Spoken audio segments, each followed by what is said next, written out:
Promising Young Woman is a twisted, dark comedy about a woman named Cassie, whose life was completely derailed by something that happened in her past. She's determined to right the wrongs of the past, one nice guy at a time. The scene between Cassie and Dean Walker is a pivotal turning point in the movie for so many reasons. This is the first moment where the audience finally learns the full story behind what happened to Nina, Cassie's best friend, while they were at med school. It's only been alluded to up to this point.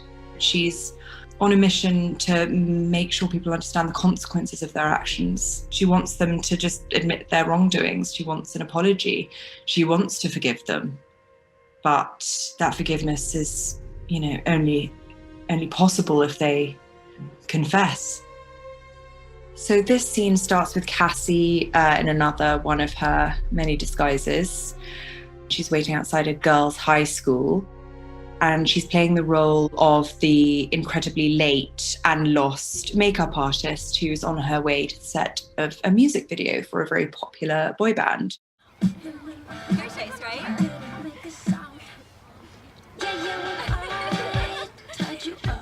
See you tomorrow, bitches. Excuse me. Excuse me. Hi. Me? Yeah. Hi. Sorry. What's up? I'm so sorry, but my phone has died and I'm so late for work. Do you live around here? Do you know the area? I guess. Why? Could you tell me how to get to the Castle Diner? You know what? I'm actually really late. Please, I'm supposed to be shooting this music video. Music video? Yeah, I'm a makeup artist and it's my first time working with these guys. And if I'm late, I may as well not. Oh my God. Oh my God. Are you working for Wet Dreams? You didn't see that. I know where the Castle Diner is. Don't worry about it. I'll No ask way. someone else. No way. Oh my God, you're working with Wet Dreams. Oh my God. Are they there right now? You need to calm down. I can direct you. Sorry. Please. No. If I don't direct you, how are you gonna find it? I can't. If you tell anyone or you post about this, I will never work again. I swear I won't post anything. I promise. Take my phone. Seriously, take it. Oh, God, okay, get him. Fine. But you have to be cool about this. No, of course I will. Whoa. You really are a fan.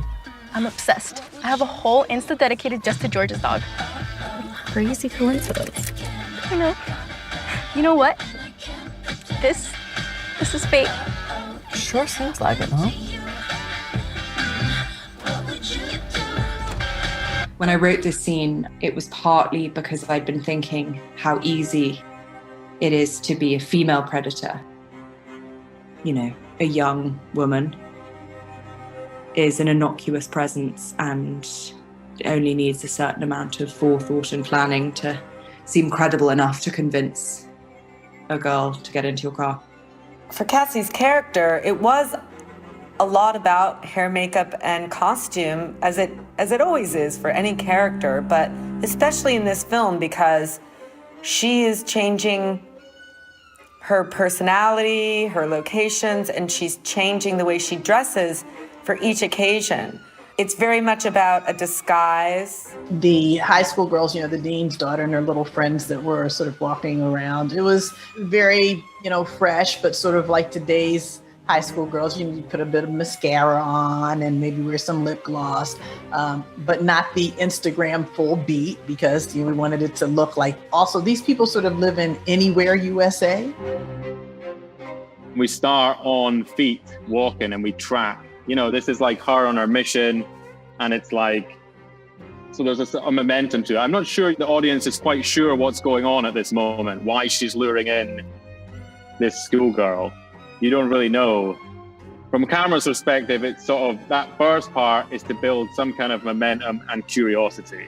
And also a little bit of fear. It ends with a full focus to like the closing of the door, the locking of the door. And that's quite like, you're like, what is she gonna do? Part of what she's doing in sort of going and meeting these people that were part of the kind of, in her mind, kind of great conspiracy is putting down the correct version of history. That, you've all got this wrong, that she's not gonna live anymore with people not agreeing with the truth of the events. And within that, she will punish people, unless they are prepared to sort of ask for forgiveness.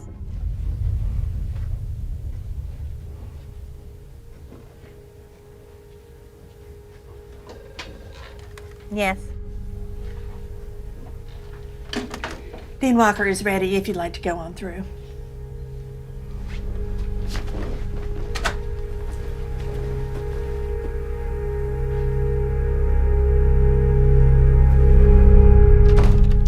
Daisy, That's me. Dean Walker, please sit. My assistant says that you are interested in resuming med school. That's right. May I ask what prompted your desire to get back to your studies?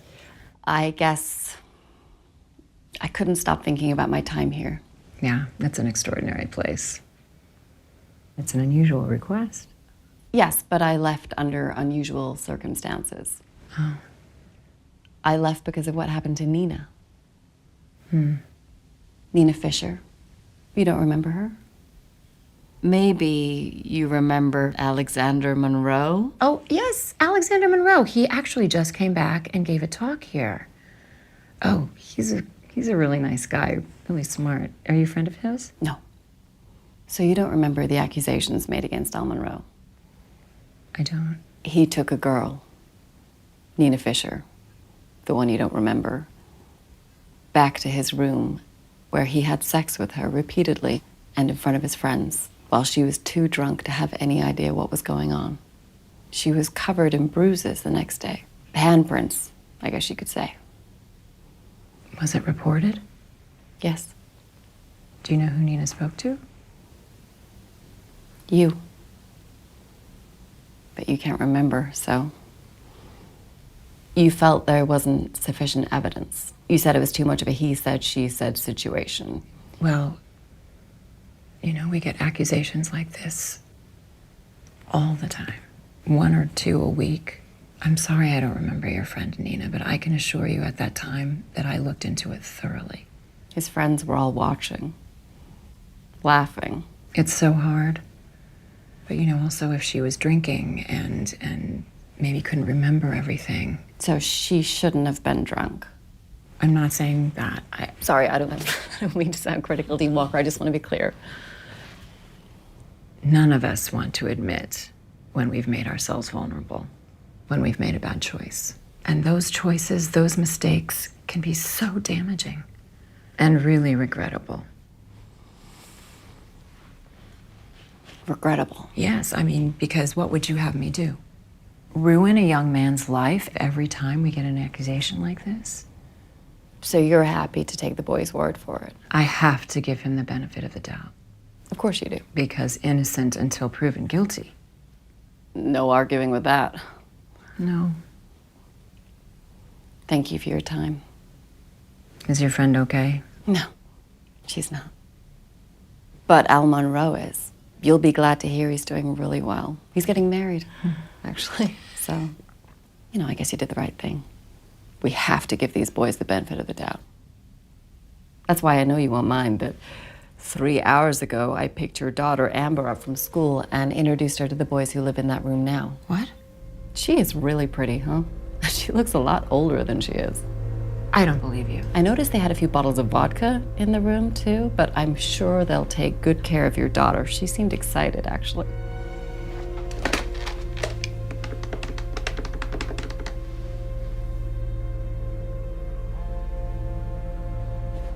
Oh, wait. I have her phone. She'll be wanting that later. You're crazy. No. Tell me what room my daughter is in right now. I told you the same room Nina was in. I told you I don't remember that. Well, that's a shame. What are you doing? She is a young girl. I wonder if she looks so young to those guys. You better tell me what room she's in. Tell me what fucking room she's in. Now! You sociopath! Tell me where she is! Right now.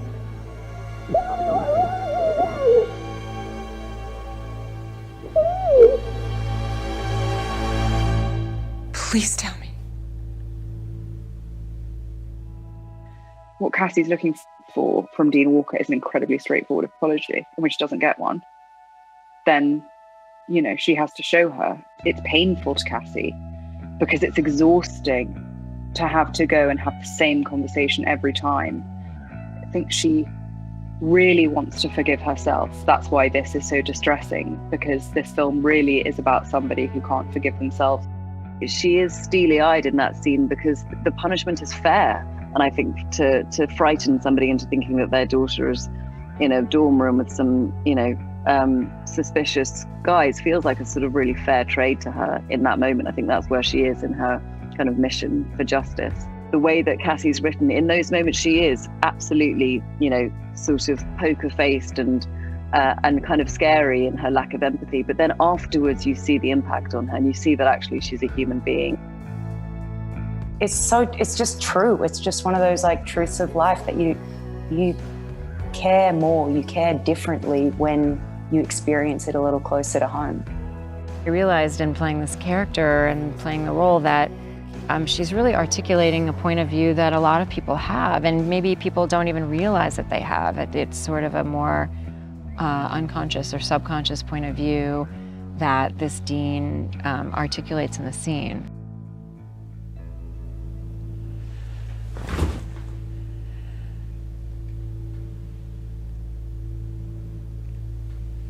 You're right, okay?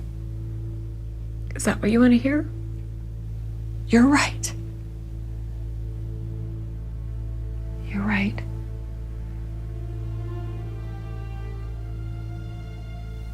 Look how easy it was. I guess you just had to think about it in the right way. I guess it feels different when it's someone you love. Tell me where my daughter is, please.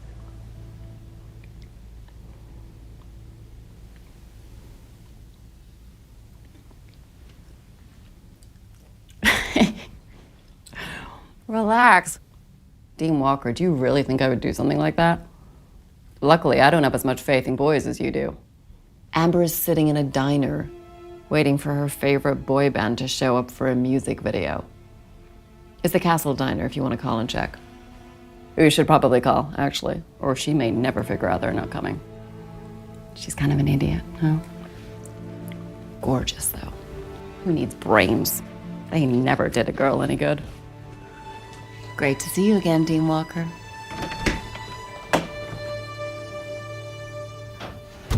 It's really interesting. It's often the scene of the movie that people have the most trouble with, that they find it the most difficult. It's just what she's suggesting, and she's doing nothing else. She's literally done nothing but drive a girl to a diner and made some suggestions, but that is so troubling to us.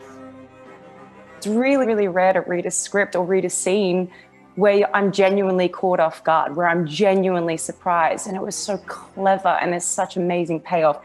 I never approached it as an act of revenge. I think it's more that she's living with such a sense of injustice. I always imagined that she saw it in kind of almost childlike terms, that it wasn't fair, and that, you know, it shouldn't have happened to her friend. I remember when I thought about sort of sticking gum underneath the desk, I used to think about like the girls at school who did that. Like she's stuck in a, you know, she's been sort of infantilized by the whole thing. She's still stuck in that time period. We were very deliberate in the kind of art direction of the scene. It's everywhere in her office is only portraits of men. It's all mahogany. It's all ferns. It's all dark green velvet drapes. It's the most sort of masculine environment. We definitely wanted it to be a power structure. I mean, Connie represents the man. There had to be that sort of, you know, you're sitting in the principal's office, only the principal has a hell of a lot more power. And those colors, a lot of green in there with the wood, it tied directly to the log cabin scene. I just think that those are two very authoritative male moments. That's how it works. That's what the system is. It's interesting because for, I think all of us, it was a different moment from the rest of the filmmaking. In the most mundane looks in space, she says she kidnapped a kid. And I think that's the whole thing, is to make it, as sort of like innocuous, so it becomes more horrible. The framing really did stand out to me in this scene. It felt, with everything you do in this film, there's a deliberate choice behind it. And I think that is also indicative of Cassie's approach to this journey she's on as well. It's deliberate. We framed Dean Walker very central. She had the power. This is her office. You don't know what Cassie's doing. Cassie's kind of on edge, I think, slightly, and you're not quite sure. And halfway through that scene, it flips. Like, Cassie turns the table, tells her she has her daughter, and Dean Walker all of a sudden is on the edge of frame. And Cassie becomes more central in that focus, and she has the power. And I think that's the sort of psychological game. You can feel the body language of the Dean that is moving back, and we played that, especially in the profile shot. You can feel her reaction like that, and Cassie, which is she's taking over, and that moment is a switch. In this scene, I both am horrified, I'm sickened, and I'm also giggling, and I think that's the kind of experience people are really weirdly, not so weirdly, but enjoying about this movie, is that it's kind of funny and delicious and fucked up and weird and lovable and not like awful. It's so many things, and it's such a ride. This is one of those scenes when you read it in the script, you think, first of all, you're so excited to do it, but you're also thinking, man, I just need to do this justice. I just can't. This has to be. It's a hard one not to build up in your head. The writing is so good, and it's so crunchy and delicious, and there's so much going on. You just think it's such an opportunity, and it, as we all know, it's not one that comes up very often. So I felt that way about this scene.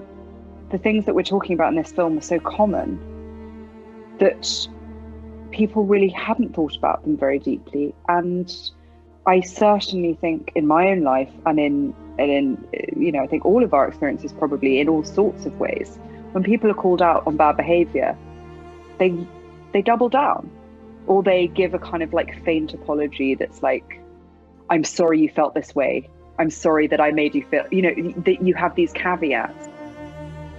It just seemed that the movie is structured as kind of an old-fashioned Bible story like I grew up with at school, or an allegory. It's very simple. She goes on a journey and she teaches people lessons.